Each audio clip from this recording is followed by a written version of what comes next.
이제 우리 함께 은혜 받으실 말씀은 빌립보서 1장 3절부터 11절입니다. 내가 너희를 생각할 때마다 나의 하나님께 감사하며 간구할 때마다 너희 무리를 위하여 기쁨으로 항상 간구함은 너희가 첫날부터 이제까지 복음을 위한 일에 참여하고 있기 때문이라. 너희 안에 착한 일을 시작하신 이가 그리스도 예수의 날까지 이루실 줄을 우리는 확신하노라. 내가 너희 무리를 위하여 이와 같이 생각하는 것이 마땅하니 이는 너희가 내 마음에 있음이며 나의 맹과 복음을 변명함과 확정함에 너희가 다 나와 함께 은혜에 참여한 자가 됨이라. 내가 예수 그리스도의 심장으로 너희 무리를 얼마나 사모하는지 하나님이 내 증인이시니라. 내가 기도하노라. 사랑을 지식과 모든 총명으로 점점 더 풍성하게 하사 너희로 지극히 선한 것을 분별하며 또 진실하여 허물 없이 그리스도의 날까지 이르고 예수 그리스도로 말미암아 의의 열매가 가득하여 하나님의 영광과 찬송의 되기를 원하노라. 아멘. 미국의 지방도시 리치몬드에서 한 충격적인 사건이 일어났습니다. 40대 한 중년 여성이 자기 아파트 입구에서 복면을 한 괴한에게 폭행을 당해 그 자리에서 숨져갔습니다. 이 사건이 다른 사건과 달리 더 충격적이었던 것은 이 여인은 이웃들이 지켜보는 가운데서 죽었기 때문이었습니다. 이 여인은 소리를 지르며 도움을 요청했으나 사람들은 총을 든 강도의 폭행이 두려웠고 신고할 것이 알려질 경우 그 일당들의 보복이 두려워 비명을 지르며 죽어가는 이 여인과 함께한 이 한 아파트에 사는 주민들은 너무도 잘 아는 이 여인의 죽음을 외면하였던 것이었습니다. 매정하게도 하나 둘씩 불을 끄고 그 사건으로부터 도망쳐 버린 것입니다. 리치몬드 타임스지 사회면 헤드라인에 우리의 이웃은 어디로 갔는가라고 하면 대서 특필이 된 그 내용이 쓰여져 있었습니다. 왜 이렇게 되었을까? 어쩌면 도시화가 급격히 진행되면서 사람들은 과거에 상상도 할 수 없는 편리함을 누릴 수 있게 되었고 과거에는 꿈도 꿔보지 못한 많은 것들을 얻었기 때문일 것입니다. 우리가 물질 만능주의에 깊이 빠지게 되면서 너무도 중요한 것을 잃어버리는데 우리는 따스한 마음을 잃어버리고 서로를 돌아볼 여유로운 마음을 잃어버렸습니다. 그 결과 삭막하고 거친 세상이 되어버렸던 것입니다. 우리 주변의 진정한 이웃이 사라지게 된 것입니다. 사도행전 2장에 보면 교회는 본래 믿는 사람들이 더불어 사는 믿음의 공동체였습니다. 특히 2장 44절에 보면 믿는 사람이 다 함께 있어라고 말씀하여 주고 있습니다. 교회는 믿는 사람들이 함께 있는 곳입니다. 함께 떡을 떼며 함께 기도하고 함께 예배하고 함께 일하는 것, 함께 사랑을 나누는 것이 바로 교회 공동체의 모습인 것입니다. 사도행전 4장 32절에 보면 성도들이 함께 있을 수 있는 이유에 관하여 말씀하여 주고 있습니다. 한마디로 한 마음이 되었기 때문이었습니다.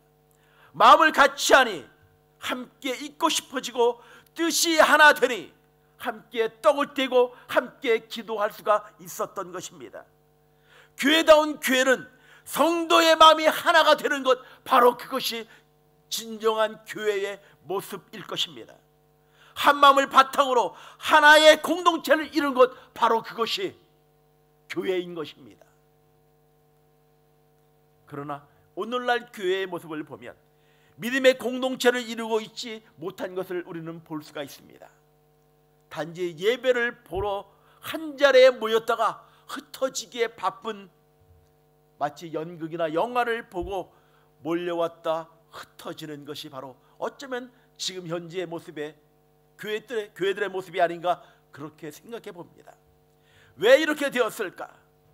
교인들이 서로의 마음을 함께하지 못하기 때문일 것입니다.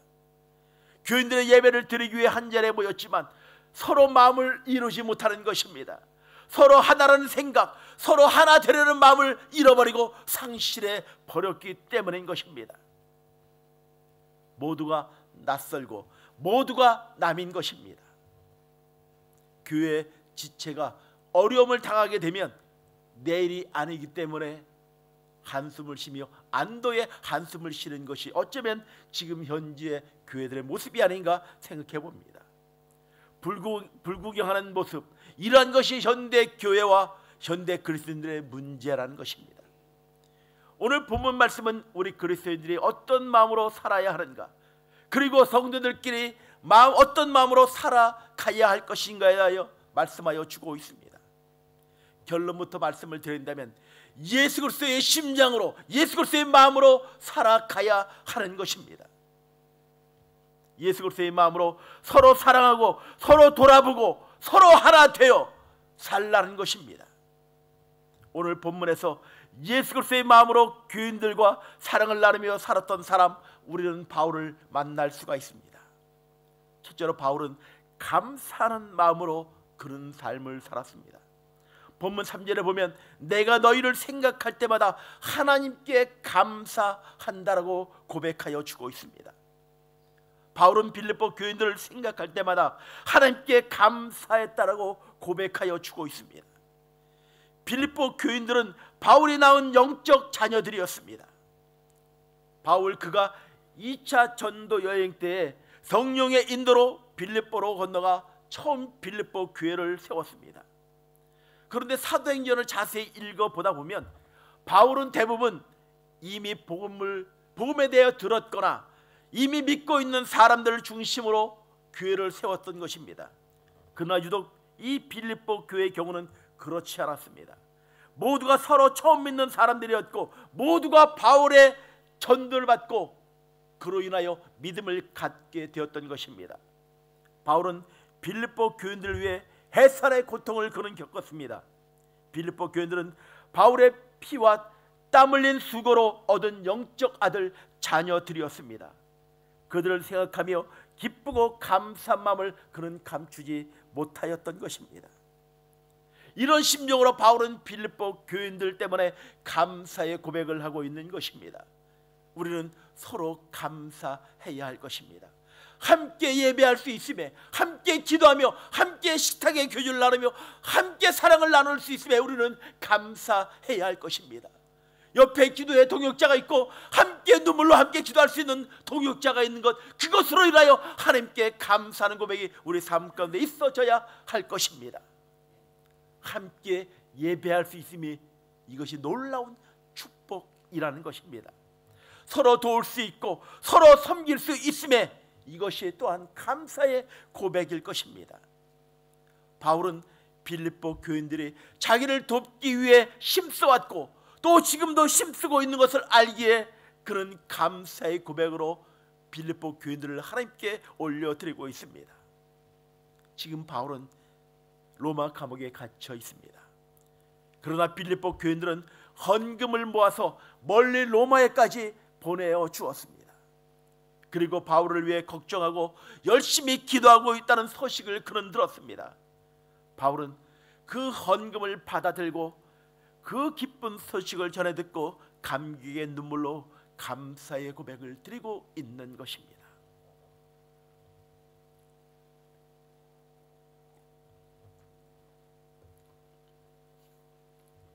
제가 목회를 하면서 참으로 지쳐 있을 때가 있었습니다.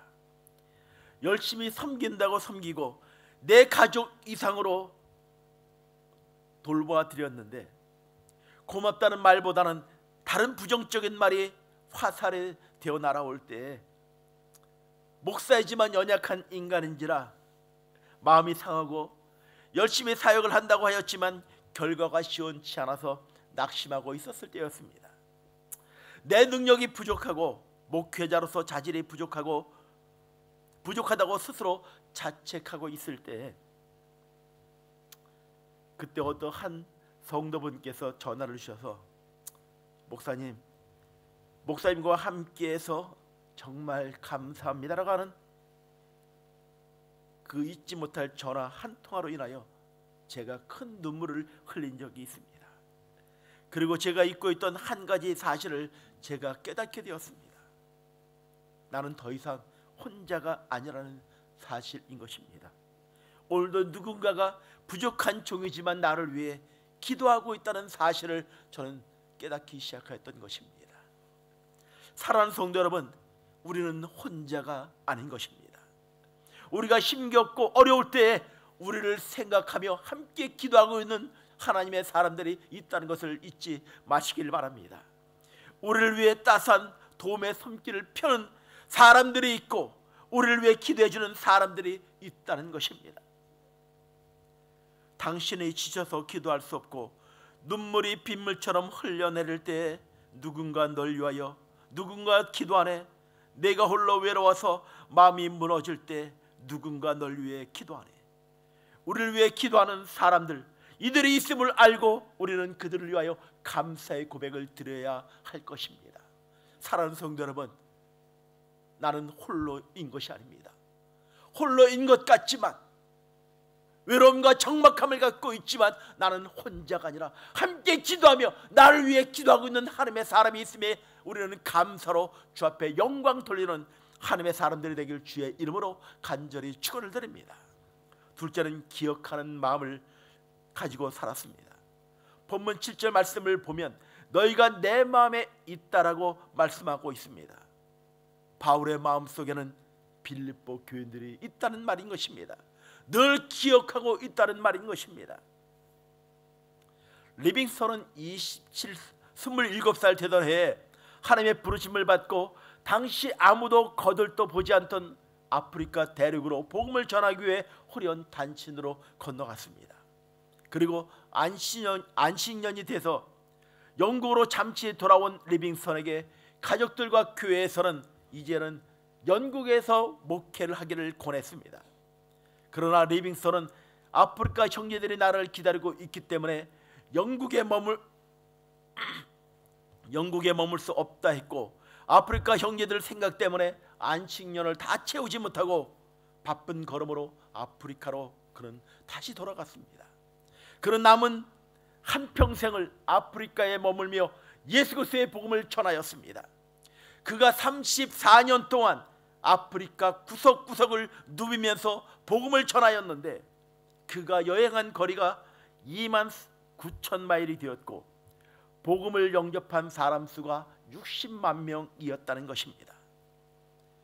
1873년 5월 1일 침대 옆에서 기도하는 자세로 무릎을 꿇고 숨져 있는 리빙스턴을 아프리카 하인이 발견하였습니다. 영국 교회는 이 위대한 선교사인 리빙스턴을 웨스트민스터 사원에 안치하고 영원히 그의 업적을 기리고자 했습니다. 그러나 아프리카인들은 그를 보낼 수가 없었습니다. 자신들의 영원한 친구를 평생 자기의 곁에 두고 늘 그를 기억하고 싶었던 것입니다. 그러나 영국 교회의 간절한 청에 있어서 보내지 않을 수가 없었습니다. 그러나 리빙스턴의 그 따스한 마음까지도 보낼 수가 없었던 것입니다. 그래서 리빙스턴의 심장을 꺼내 리빙스턴이 가장 아끼던 그 나무 밑에 그의 심장을 묻어두었다는 것입니다. 그리고 잠비아 두 청년 추마와 수시에 의해 시신을 방부 처리해 햇빛에 보름간 건조해 미라로 만들어서 보따리로 위장해서 영국으로 보내어졌습니다. 바로 리빙스턴이야말로 예수 그리스도의 심정으로 살아간 사람이었던 것입니다. 그의 묘비에 그는 살아온 것처럼 그렇게 죽었다라고 또한 주님의 임재 가운데 이렇게 기록되어져 있다는 것입니다. 지금 나의 마음에는 누가 있습니까? 여러분의 가족들이 여러분 마음 가운데 있기를 바랍니다. 특히 우리 교회 성도들이 여러분 마음 가운데 있기를 바랍니다. 그리고 또한 특별히 어려움을 겪고 있는 성도들이 여러분들의 마음 가운데 있기를 간절히 바랍니다. 주님은 우리 모두를 그 마음속에 담고 계십니다. 우리 모두를 또한 기억하고 계십니다. 주님처럼 보다 많은 사람들을 마음에 담고 기억하며 사시기를 주의 이름으로 간절히 바랍니다. 마지막 셋째로 기도하는 마음으로 살아갔습니다. 바울은 자신이 빌립보 교인들을 위해 기도하고 있노라고 밝혀주고 있습니다. 4절에 보면 간구할 때마다 너희를 위해 기도함으로 기도한다라고 말씀하여 주고 있습니다. 바울은 빌립보 교인들을 위해 기도하되 기쁨으로 기도한다는 것입니다. 사실 바울에게는 기뻐할 것이 없습니다. 감옥에 갇혀 있고 또 언제 순교의 쓴잔을 마셔야 할지도 모르는 상황이었습니다. 그러나 바울은 빌립보 교인들을 생각할 때마다 기쁨이 넘쳐났고 특별히 빌립보 교인들을 위해 기도할 때마다 기쁘다는 그 고백을 하여 주고 있는 것입니다. 제가 목사이기 때문에 여러 교인들이 많은 기도 부탁을 하며 또 기도 부탁을 받습니다. 어떤 분들은 인사치레로 기도 부탁을 하는 사람들도 있습니다. 지나가는 말로 목사님 꼭 기도해 주세요, 그렇게 이야기하시는 분도 있습니다. 어떤 분은 손을 부여잡고 목사님 기도해 주셔서 감사합니다, 꼭 기도해 주시기 바랍니다, 기도해 주시면 됩니다라고 하는 그 간절한 고백을 했고 손을 잡고 기도 부탁을 하는 분도 계십니다. 아무튼 많은 기도 부탁을 받고 또한 최선을 다해 기도를 하려고 노력합니다. 그렇게 기도하다 보면 마음의 느껴짐이 다를 때가 있습니다. 하나님께서 이 사람을 도와서 역사하실 것 같다는 믿음이 생기는 기도가 있습니다. 어떤 때는 그 기도가 힘이 생기고 마음이 평안해지고 한 걸음 더 나아가 기쁨이 넘칠 때가 있다는 것입니다. 바울은 빌립보 교회를 위해 기도할 때마다 기쁨이 생겼다라고 말씀하여 주고 있습니다. 사랑하는 성도 여러분, 믿는 이웃을 위해 서로를 위해 기도하다 기쁨을 얻고 힘을 얻게 되길 주의 이름으로 간절히 축원을 드립니다. 기도의 부탁은 짐이 아니라 오히려 우리의 믿음을 더욱더 키워지며 성숙케 하는 놀라운 축복의 통로인 것들을 믿으시길 바랍니다. 특별히 어려움 가운데 있는 믿음의 사람들 위해 함께 기도해 주시기 바랍니다. 우리는 어떤 마음으로 살아가고 계십니까? 세월이 힘들고 고단하기 때문에 마음의 여유가 없다라고 생각할 수도 있을 것입니다. 내 코가 석잔대라고 말할 수 있을 것입니다. 그러나 사랑하는 성도 여러분, 어려울수록 서로 돌아오며 사시길 바랍니다. 서로에게 감사하고 서로를 기억하고 서로를 위해 기도하며 사시길 바랍니다. 바로 이것이 예수 그리스도의 마음인 것입니다.